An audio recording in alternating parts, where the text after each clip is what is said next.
In the foggy, subdued nightlight, it's hard to believe this was the scene of a genocidal war.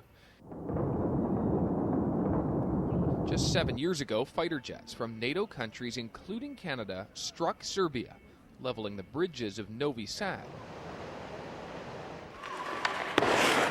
Now, the Canadians are back, this time as hockey players, encouraging young people from the region to take up the sport.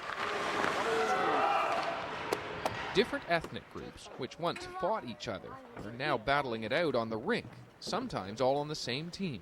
Little more than a decade ago, the parents of many of the young people on the ice today would have been fighting one another.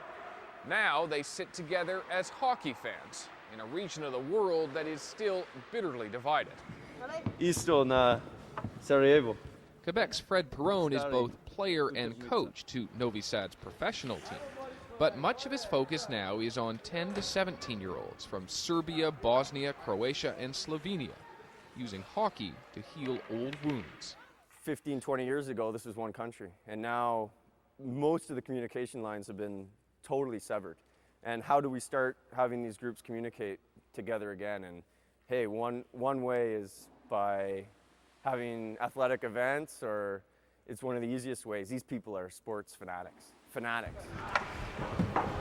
But in the wake of a devastating war, the young players, many of whom have few memories of the attacks, are not quite as competitive. Friendship. The most important thing is friendship.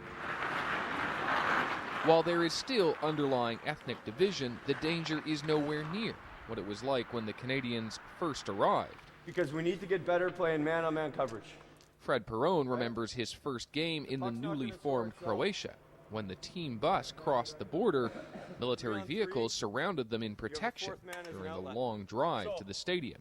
So we snaked our way into the center of Zagreb, arrived at the rink, the beautiful stadium, right in the center of town, and the police come out of the building, surround the bus. My emotions were certainly like, wow, something's going to be happening here tonight. In the end, the game was very friendly. For Perowne, that was tangible evidence that hockey can bridge the ethnic divide in a place where people are too often driven apart. In Novi Sad, Serbia, I'm David Common.